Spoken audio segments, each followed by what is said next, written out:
राधे राधे मित्रों। तो मित्रों, आप लोग राधा कृष्ण के आज के एपिसोड में देखेंगे कि हनुमान जी बता रहे होते हैं कि अगर गरिमा सिद्धि से मैं अत्यंत भारी हो सकता हूँ तो लघिमा सिद्धि से तो मैं उतना भार विहीन भी हो सकता हूँ। मेरे प्रभु श्री राम की भक्ति जितनी भारी है उतनी भार विहीन भी। वायु के समान भार विहीन है मेरे प्रभु श्री राम की भक्ति, और मेरे प्रभु की यही भक्ति मेरे मन और बुद्धि को सदैव दुख और चिंता से मुक्त रखती है। और कहते हैं मेरे प्रभु ने जो अगली सिद्धि मुझे प्रदान की वो है प्राप्ति सिद्धि, जिसके प्रयोग से मैं संसार की दुर्लभ से दुर्लभ वस्तु प्राप्त कर सकता हूँ। प्रातम्य सिद्धि द्वारा मुझे मेरी मन वांछित इच्छा पूर्ण करने की शक्ति प्राप्त है।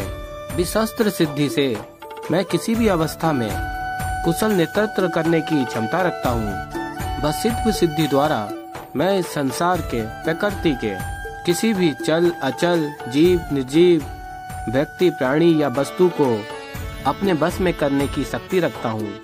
ये सभी सिद्धियाँ मुझे मेरे प्रभु श्री राम के आशीर्वाद से ही प्राप्त हुई हैं। आप सबसे मेरा निवेदन है, इन सब सिद्धियों के कारण मुझे महान समझने की त्रुटि कदापि ना करें। मैं तो एक साधारण सा बानर हूँ जिस पर उसके प्रभु की कृपा हुई है और मुझे ये सब सिद्धियाँ प्राप्त हुई। और फिर मित्रों, आप लोग आगे देखेंगे कि राधा हनुमान जी से कहती हैं, हनुमान जी मुझे सब ज्ञात है, आप अष्ट सिद्धि के स्वामी हैं। और केवल इतना ही नहीं, और मुझे ये भी ज्ञात है आपके समीप 9 निधियाँ भी हैं। और फिर तभी हनुमान जी को माता सीता द्वारा दी गई निधियाँ भी स्मरण आती हैं। और फिर तभी हनुमान जी कहते हैं, देवी राधा, आपने आज निधियों का स्मरण करा के मुझे भाव विभोर कर दिया। मुझे वो अनमोल क्षण स्मरण हुआ है जब मुझे माता सीता ने स्वयं मुझे ये निधियाँ प्रदान की थीं। और फिर तभी देवी राधा कहती हैं, मुझे ये भी ज्ञात है कि आप ही वज्रबली हैं। अपनी शक्तियों के साथ अपने प्रभु की भक्ति करने के लिए सदैव ही तत्पर रहते हैं। आज से पूर्व आपने जो भी महान कार्य किए हैं उनसे भली भांति अवगत हूँ। आपके समान अतुलित बलशाली कोई भी नहीं हो सकता। और फिर तभी हनुमान जी कहते हैं, मैं जानता था एक बार मैं जब आपको अपनी सिद्धियों और निधियों के बारे में बताऊंगा, आप स्वयं ही इस प्रतियोगिता का अंत कर देंगी और अपनी पराजय स्वीकार कर लेंगी। और फिर मित्रों, आप लोग देखेंगे हनुमान जी कहते हैं, मैं आपको धन्यवाद कहना चाहता हूँ कि आपने अपनी पराजय स्वीकार कर ली। और फिर तभी देवी राधा कहती है, नहीं नहीं हनुमान जी, मैं तो मात्र आपकी प्रशंसा कर रही हूँ। वास्तविकता में आप उसके योग्य हैं। इसका अर्थ ये नहीं है कि मैंने अपनी पराजय स्वीकार कर ली है। भक्ति के विषय में मेरा विचार अभी भी यही है कि मेरी भक्ति सर्वश्रेष्ठ है। और फिर तभी हनुमान जी कहते हैं, यदि ऐसा है तो आप मेरी बातों का प्रत्युत्तर दीजिए। और फिर देवी राधा कहती हैं, हाँ अवश्य दूंगी। और फिर कृष्ण जी कहते हैं, अति उत्तम। राधा को भी हनुमान जी की भांति प्रत्युत्तर देने का समान अवसर मिलेगा। और फिर तभी शाम कहता है, ये क्या कह रही हैं आप श्री राधा, महाबली हनुमान जी की चुनौती को कैसे स्वीकार कर सकती हैं, क्योंकि उनकी शक्तियाँ सिद्धियाँ निधियाँ सब दुर्लभ हैं। और फिर कृष्ण जी कहते हैं, निर्णय अब तुम्हारा है राधा, तुम इस परिस्पर्धा में आगे भी बढ़ सकती हो, पीछे भी हट सकती हो। और फिर मित्रों, आप लोग देखेंगे राधा कहती हैं, श्री राम की भक्ति की शक्ति हनुमान जी को शक्तिशाली बना सकती है, किंतु श्री कृष्ण की भक्ति की शक्ति संपूर्ण द्वारिका के उद्घोष में है। और फिर आगे आप लोग देखेंगे राधा कहती हैं, जय श्री कृष्ण।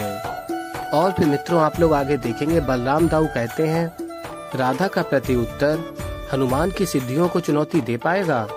और फिर राधा हनुमान जी से कहती हैं, हनुमान जी, ना तो मेरे पास अष्ट सिद्धियां हैं और ना ही 9 निधि।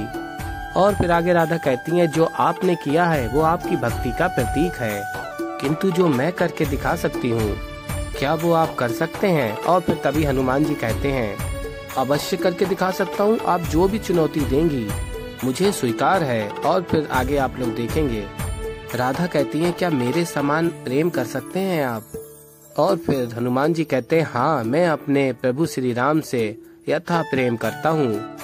और फिर देवी राधा कहती हैं वो प्रेम जो मैं कृष्ण से करती हूँ वो आप नहीं कर सकते।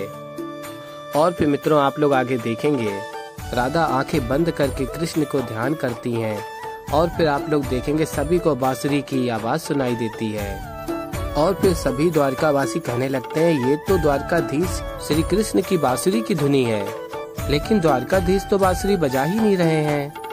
और फिर तभी हनुमान जी कहते हैं ये बांसुरी का स्वर कहाँ से आ रहा था। और फिर तभी देवी राधा कहती है मेरे हृदय से। और राधा कहती है मेरी प्रत्येक श्वास परिश्वास में बांसुरी की धुन है, ऐसा प्रेम है मेरे और कृष्ण के मध्य।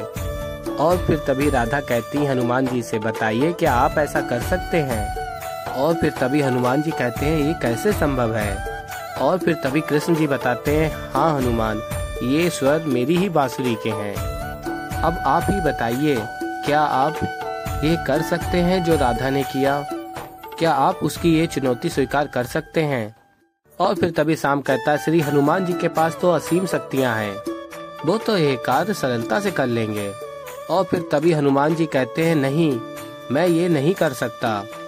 और फिर तभी राधा कहती है इसका अर्थ ये हुआ हनुमान जो आप कर सकते हैं वो मेरे लिए करना असंभव है, वैसे ही जो मैं कर सकती हूँ वो आप नहीं कर सकते।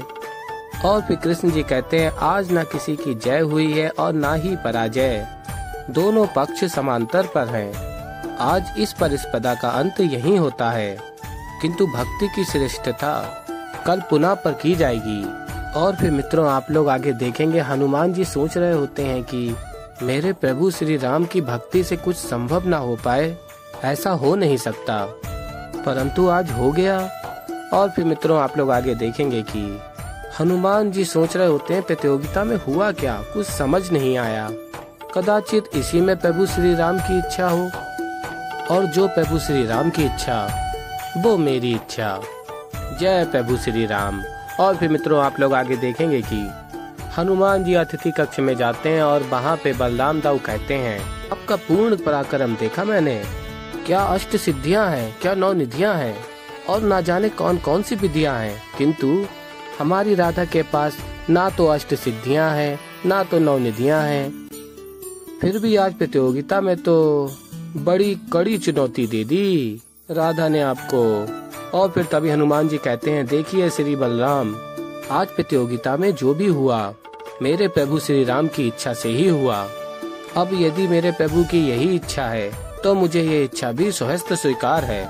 और फिर मित्रों आप लोग देखेंगे राधा हनुमान जी से निवेदन करती हैं दाऊ के लिए। और फिर हनुमान जी बताते हैं लड्डुओं के बारे में कि उन्हें देवी राधा के हाथों के लड्डू अत्यंत पसंद हैं। और फिर आगे आप लोग देखेंगे बलराम दाऊ को हनुमान जी लक्ष्मण रेखा से मुक्त कर देते हैं। तो ऐसे ही मित्रों आगे और भी बहुत कुछ देखने को मिलेगा। तो अभी के लिए इस वीडियो में इतना ही। वीडियो पसंद आए वीडियो को लाइक करें, चैनल पर नया है तो चैनल को सब्सक्राइब करें। मैं मिलता हूँ जल्दी एक नई वीडियो के साथ, तब तक के लिए राधे।